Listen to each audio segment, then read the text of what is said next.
एक गांव में विमला अपनी बेटी के साथ और अपने जेठ और जेठानी के साथ रहा करती थी।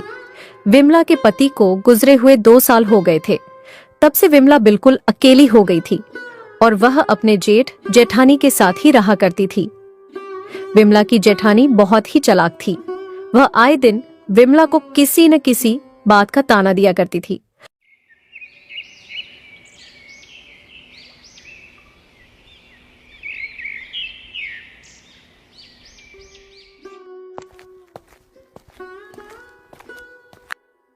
न जाने देवरानी जी, भगवान ने तुम्हारी किस्मत किस बुरी घड़ी में लिखी थी। कहीं भी जाती हो मनहूसियत ही फैला के आती हो। शादी के ठीक से 2 साल भी नहीं बीते कि बेचारे देवर जी अपने जान से हाथ धो बैठे। अच्छा सुनो, मैं शाम को अपने बच्चों और तुम्हारी जेठ जी के साथ बाहर जा रही हूँ, तो आज हमारा रात का खाना नहीं बनाना है। हम बाहर से खा के आएंगे। सुबह का खाना बचा है, वह तुम दोनों खा लेना। हमें आने में थोड़ी देर लग जाएगी, तो हमारे आने से पहले सोना नहीं।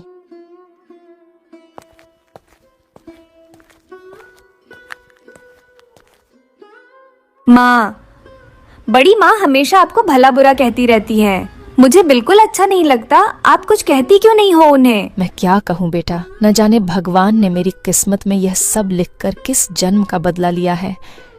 ठीक ही तो कह रही हैं जेठानी जी, मैं एक अभागन ही तो हूँ। जहाँ भी जाती हूँ मनहूसियत साथ लेकर जाती हूँ। उस गांव में एक और बड़ी समस्या थी, वह थी पानी की। उस गांव के नल में कभी पानी आता था तो कभी नहीं आता था। इसीलिए लोग पहले ही ढेर सारा पानी भरकर रख लिया करते थे। विमला की जेठ और जेठानी का एक लड़का था जिसका नाम था चिंटू। एक बार की बात है, चिंटू नहाने के लिए नल के पास जाता है तो देखता है वहाँ बाल्टी का सारा पानी खत्म हो गया है। वह अपनी माँ को आवाज लगाता है, माँ इधर आओ, देखो ना माँ, सारी बाल्टियां खाली हैं। मेरे नहाने के लिए बिल्कुल भी पानी नहीं बचाया इस सुखी ने। हे भगवान, यहाँ तो बिल्कुल पानी नहीं बचा है। अभी सुबह ही सारी बाल्टियां भरी थी मैंने। हो ना हो ये जरूर उस विमला और उसकी बेटी का काम है। जब से आई है मेरा तो जीना ही हराम कर रखा है। अरे ओ विमला, कहाँ मर गई? सारा पानी खत्म कर दिया मेरा। आवाज सुनकर विमला और उसकी बेटी दोनों वहाँ पर आ जाते हैं। क्यों रे, सारा पानी कहाँ उड़ा गई देवरानी साहिबा? मेरे बेटे के लिए कुछ भी नहीं छोड़ा। नहीं जेठानी जी, मैंने यहाँ से पानी नहीं लिया है। मुझे इस बारे में कुछ भी नहीं पता है। बड़ी माँ, मैंने चिंटू को कुछ देर पहले पानी के साथ खेलते देखा था। अच्छा, अब बहाने भी बनाने लगी। बड़ी माँ, मैं सच कह रही हूँ। जब मैं यहाँ आई थी तो यहाँ 3 बाल्टी पानी था। इसकी थोड़ी देर बाद मैंने चिंटू को पानी के पास देखा था। वो ही पानी के साथ खेल रहा था। अच्छा, अब बहाने भी बनाने लगी। सीधे सीधे सच क्यों नहीं बोल देती कि सारा पानी तूने ही खर्च किया है? नहीं जेठानी जी, अगर सुखी कह रही है कि उसने पानी नहीं खर्च किया तो उसने नहीं किया होगा। तुम तो बस ही करो महारानी साहिबा, तुम भी बहुत चालाक हो। तुम दोनों की चालाकी में बहुत अच्छे से समझती हूँ। सरला गुस्से में अपने पति बिरजू के पास जाती है और उससे विमला और उसकी बेटी की शिकायत लगाती है। तुम दोनों ने बहुत परेशान करके रखा है। चली जाओ तुम दोनों इस घर को छोड़कर। अब मैं तुम्हें और बैठाकर नहीं खिला सकता। तुम अपना कहीं और ठिकाना ढूंढ लो। विमला दुखी होकर अपनी बेटी के साथ उस घर को छोड़कर चली जाती है। वह दोनों चल ही रही थी कि रास्ते में उन्हें एक ऋषिदेव मिलते हैं। बेटा, तुम इस तरफ क्यों जा रही हो? इस तरफ तो घना जंगल शुरू हो जाता है। मेरे पास सिवाय इस जंगल में जाने के अलावा और कोई रास्ता नहीं है ऋषिदेव। विमला अपने साथ हुई सारी घटना के बारे में ऋषिदेव को बता देती है। बेटा, मैं भी अपना पेट कभी मंदिर में तो कभी लोगों के किए हुए कुछ दान दक्षिणा से भरता हूँ। मेरा भी कोई ठिकाना नहीं है, किंतु मेरे पास एक माला है, इसे तुम रख लो। ये भाग्य की माला है, क्या पता इससे तुम्हारा भाग्य बदल जाए। इतना कहकर वह ऋषिदेव वहां से चले जाते हैं। चलते चलते दोनों माँ बेटियों को प्यास लग जाती है। वह पानी की तलाश में इधर उधर देख रही होती है। तभी सुखी की नजर एक नल पर जाती है। माँ, वह देखो, वह रहा नल, शायद उसमें पानी मिल जाए। ऐसा सोचकर दोनों उस नल के पास जाती है। सुखी उस नल को चलाती है। बहुत देर चलने पर भी बिल्कुल पानी नहीं आता, लेकिन अचानक ही उसमें से कुछ सोने के सिक्के निकलते हैं। यह देखकर सुखी और विमला हैरान हो जाती है। माँ, यह देखो, नल में से यह सोने के सिक्के निकले। अरे हाँ बेटा, ये तो कमाल ही हो गया। अब हमें कहीं जाने की जरूरत नहीं है। हम यहीं इस जंगल में रहकर अपना जीवन अच्छे से गुजार लेंगे। विमला सोने के सिक्कों को बेचकर अपना एक प्यारा सा घर बनवाकर उस घर में खुशी खुशी अपनी बेटी के साथ रहने लगी। अब जब भी उसे पैसों की जरूरत होती तो वह नल चलाकर कुछ सिक्के निकाल लेते थे। गांव से थोड़ा दूर घर होने के कारण अब उन्हें कोई परेशान नहीं करता था। अब दोनों अपना जीवन सुखी पूर्वक तरीके से व्यतीत करती थी। ऐसे ही कुछ महीने हंसी खुशी बीत जाते हैं। फिर एक दिन सरला और उसका पति किसी काम के सिलसिले में उसी जंगल के रास्ते से गुजरते हैं। रास्ता काफी बड़ा था और धूप भी काफी तेज लग रही थी। दोनों बहुत थके हुए थे। उनकी आंखें इधर उधर पानी तलाश कर रही थी। तभी घने जंगलों के बीच उन्हें एक घर दिखाई देता है। वह देखो, वहाँ पर एक घर है। भला इतने घने जंगलों में कौन रहता होगा? उस घर में चलो चल के देखते हैं। थोड़ा पानी मिल जाए तो पानी पीकर फिर आगे बढ़ेंगे। धूप भी बहुत तेज है।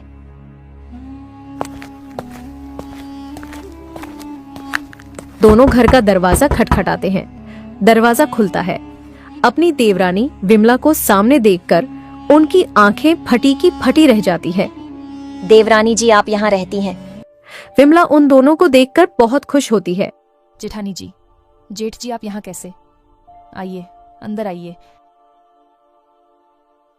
जब वह दोनों अंदर घुसते हैं तो अंदर का नजारा देखकर उन दोनों की आंखें फटी रह जाती हैं। जी बताइए, कैसे आना हुआ? आप इस जंगल में कैसे? वह हम किसी काम के सिलसिले में जंगल से जा रहे थे। तभी सरला ने अपने पति की बातों को काटते हुए बोला, देवरानी जी, हम आपको इस जंगल में ढूंढने आए थे। हमें अपनी गलती का बहुत पछतावा था। हमने आपको बहुत ढूंढा पर आप हमें कहीं नहीं मिली।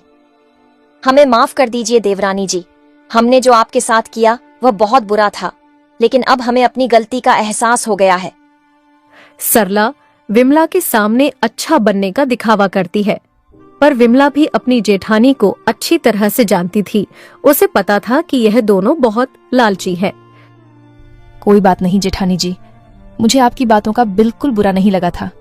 आप यहीं बैठिए, मैं आपके लिए पानी लेकर आती हूँ। जब विमला पानी लेने जाती है, अरे देखा आपने, इसके पास इतना सारा धन कहाँ से आया? मुझे तो लगता है जरूर कोई बड़ा हाथ मारा है इसने। तभी विमला पानी लेकर आ जाती है। ये लीजिए जेठानी जी, आप यह पानी पीजिए और ये कुछ नाश्ता कीजिए। आप बहुत थक गए होंगे ना, बाहर बहुत कड़ी धूप है। सरला के मन में बड़ी उधर पुथल चल रही थी। वह यह जानने के लिए आतुर थी कि आखिर उसकी देवरानी के पास इतनी सारी संपत्ति कहाँ से आई, और आखिरकार उसके सब्र का बांध टूट गया और अब उसने अपनी देवरानी से पूछा, देवरानी जी, एक बात तो बताइए, इतना बड़ा घर आपने कैसे बनाया? मेरा मतलब है, आपने इतनी जल्दी इतना सुंदर घर कैसे बना लिया? विमला ने सारी बातों को बड़ी होशियारी से छुपाते हुए बोला, जेठानी जी, जब मेरे पास कुछ भी रहने के लिए नहीं था तो मैं अपने बाबूजी के घर चली गई थी और उन्होंने मुझे कुछ गहने दिए, जिसे बेचकर मैंने यह घर बनाया। और अब मैं मेहनत करके अपनी बेटी को पाल रही हूँ और हम दोनों बहुत खुश हैं। सरला को विमला की कही हुई बातों पर विश्वास तो नहीं हो रहा था, पर अभी उसके पास विश्वास करने के अलावा और कोई चारा नहीं था। देवरानी जी, मैं चाहती हूँ अब आप हमारे साथ हमारे घर पर रहे। हम सब मिलजुल कर खुशी खुशी रहेंगे। जेठानी जी, आपने हमारे लिए बहुत कुछ किया है और मैं बहुत शुक्रगुजार हूँ कि आपको अभी भी हमारी चिंता है। लेकिन जेठानी जी, अब मैं अपने पैरों पर खड़ी होना चाहती हूँ। मैं चाहती हूँ कि मैं अपने बल पर अपनी बेटी को पढ़ाऊं और उसे काबिल बनाऊं। इसलिए अब हम इसी घर में रहेंगे। आप हमारी जनता बिल्कुल मत कीजिए। मैं और सुखी, हम दोनों बहुत खुश हैं। सरला को यह बात समझ आ गई थी कि अब विमला उसके झांसी में नहीं आने वाली है और थोड़ी देर पश्चात वह दोनों वहां से निकल जाते हैं।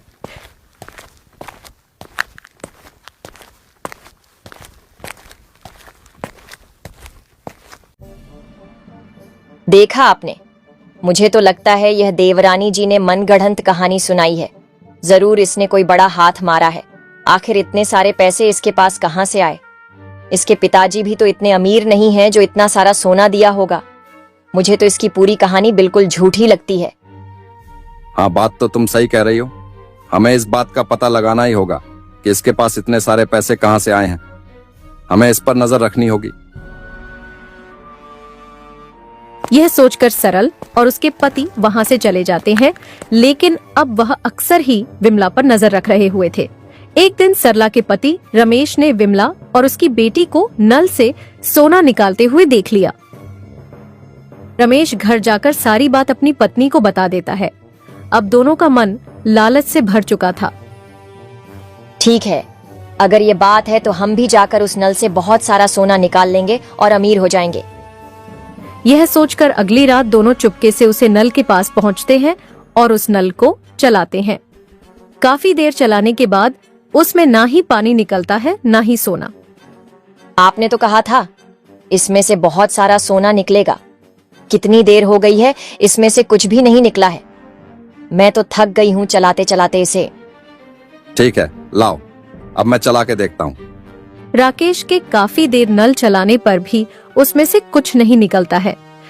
लगता है सोना निकालने के लिए हमें इस हैंड पंप को उखाड़ना पड़ेगा, तभी कुछ मिलेगा। ऐसा सोचकर वह हैंड पंप को वहां से उखाड़ देता है, मगर जब वह दोनों हैंड पंप में देखते हैं तो उन्हें कुछ भी नहीं मिलता है। फिर दोनों ने थोड़ा हैंड पंप के अंदर झांकने की कोशिश की। तभी हैंड पंप के अंदर से एक बड़ा सा हाथ निकला और राकेश का पैर जोर से पकड़ लिया। राकेश और सरला यह देखकर बहुत डर गए और दुम दबाकर वहां से भाग गए। इसके बाद उन्होंने कभी भी उस हैंड पंप के पास जाने का नाम नहीं लिया।